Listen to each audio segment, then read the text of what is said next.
Hello and welcome to another day in paradise, and welcome to another edition of the Unapologetic Negropian.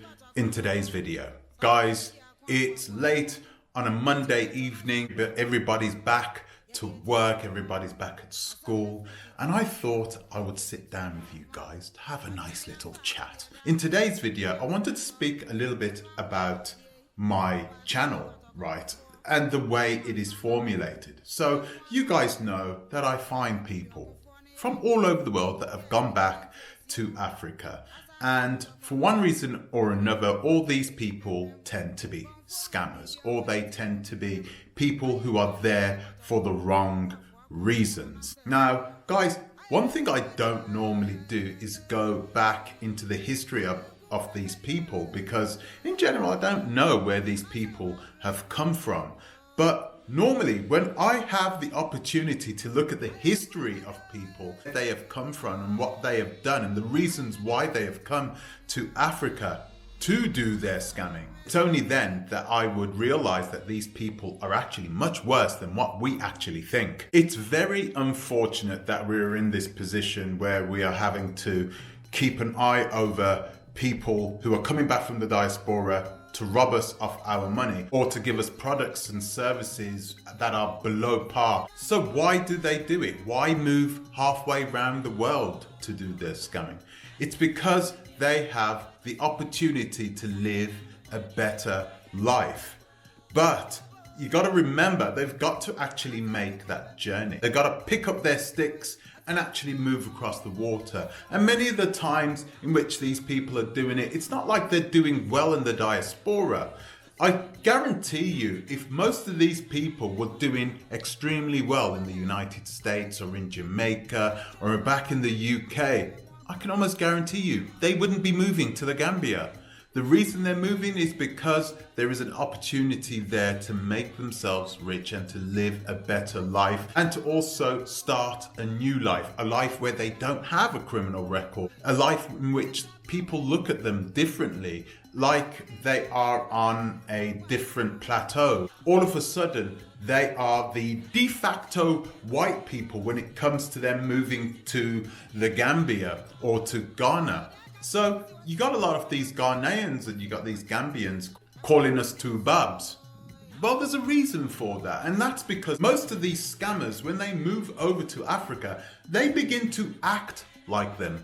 You understand? So they see the two as being equal, white people and also the scammers. They see them as equal because, hey, they are acting the same way. And if anything, they see the white people as being better people because they don't have to scam the Africans. They don't have to scam their own people. Gonna stop with the preamble, okay? I wanted to speak with you more specifically about Jody and AP and what exactly they did in order to get over to the Gambia in the first place. So guys, I made a couple of videos about them last week, and we realized that they did not have that much money.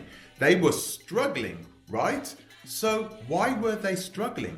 Well, because they didn't arrange their finances before they went over to the Gambia in the first place. It's good to have some money, to earn some money, and this is why a lot of people use YouTube as a second stream of income, or even a third stream of income for some people. So AP and Queen Jody moved over from Jamaica to the Gambia. And they didn't move to the Gambia because they wanted to be amongst their people. They're living in Jamaica. They are amongst their people, okay? The vast majority of the people who live in Jamaica, over 90% of the people that live in Jamaica, look like us. So they weren't going there to escape racism or anything like that. They were going back to Africa for another reason. And I think that reason is more insidious. So, guys, what have they done? I know it's late on in the video, but I'm going to ask you to please like, subscribe, share, click the bell notification, and please consider supporting the channel on our Patreon, link in the description. And I'm also going to invite you to please follow the Oversight channel, the channel that is there to help you to invest on the African continent, both safely and securely. Man, and we're going to get into this, guys. I was on the phone to somebody, I can't say who that person is. I'm not even going to say whether it's a male or a female, but somebody in Jamaica. This person is a very reliable source, okay? But I cannot give out names and I cannot tell you who this person is.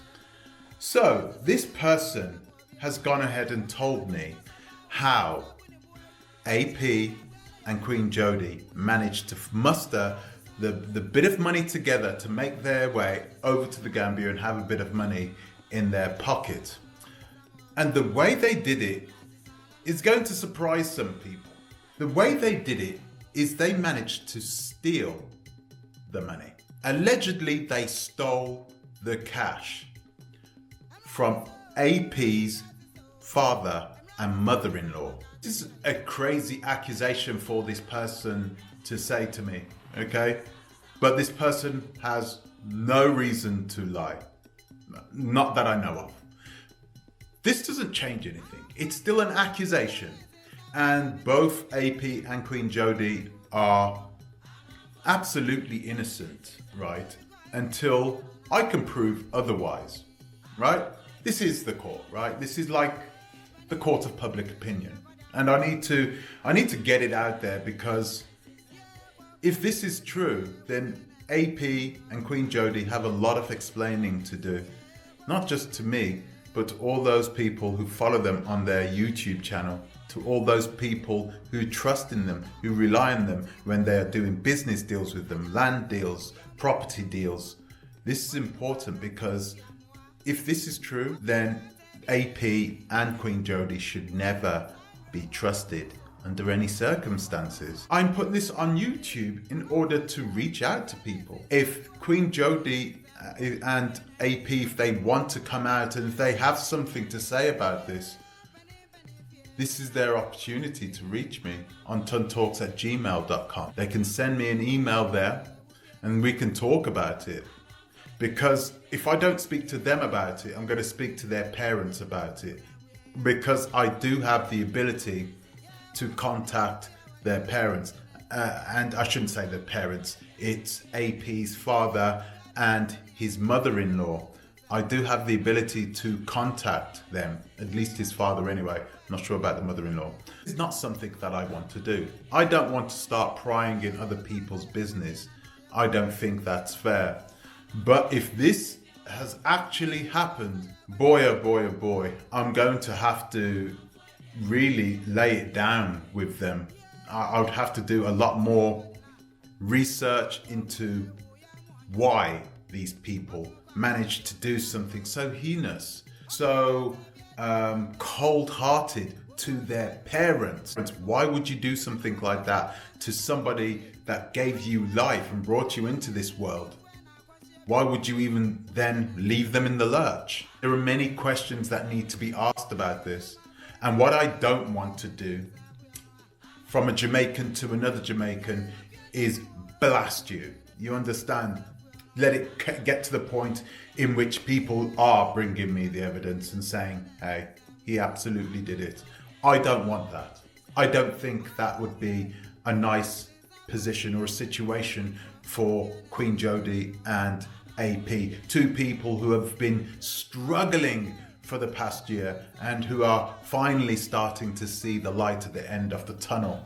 This actually adds a lot of credence to the accusations made by Phoenix Rain that AP and Jodie somehow subverted paying their rent to Phoenix Rain by leaving Phoenix Rain's compound in the middle of the night under the cover of darkness the day before they were supposed to pay their rent. Yes, they packed up everything whilst Phoenix Rain was asleep upstairs and left the compound. Now, the amount of money that they have allegedly stolen is not a huge amount of money. It's less than $1,000. However, the amount doesn't really matter. This is not about the amount. This is all about having some empathy for your parents.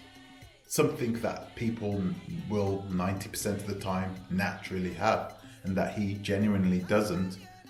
If he is stolen, if he has ended up stealing his father's money so he can make the journey to the Gambia. I know that a lot of their land deals, they don't give the paperwork out in full. And this is weird, you know, it's not like people don't know that there are scam artists with the land and the Akalo papers aren't being signed up properly or given to them at all, which is the only form of receipt that you should accept in the Gambia. If your property agent, your land agent isn't giving you that paperwork, then they're not your property agent, they're scam artists. Simple as that. Okay, until proven otherwise. Until you have that Akalo paper in your hand, you should always make the assumption that these people are out to take your money. End of story. They don't care about whether you get the land or not. They want their cut. Now it's your problem. I don't dislike those two. I actually like them. And this is why I don't like making these types of videos. I really hope that I'm wrong. I hope that somebody can come and prove me wrong. I hope the parents call me up or send me an email saying, oh, you know, this is total garbage. What do you guys think? Do you think that they stole their parents' money in order to get to the Gambia? Do you know how they were living in the Gambia before they started the property company? Where were they living? Why were they in such trouble? Do you know more about it? Let me know in the comments section below. It'd be really good to hear your opinion on this. So guys, that's all I've got time for today. I'd like to thank you for watching. Thank you for subscribing. I'd like to give an extra special thank you to my patrons, and I'll see you in the next one. Until the next time, please think twice. To our bit.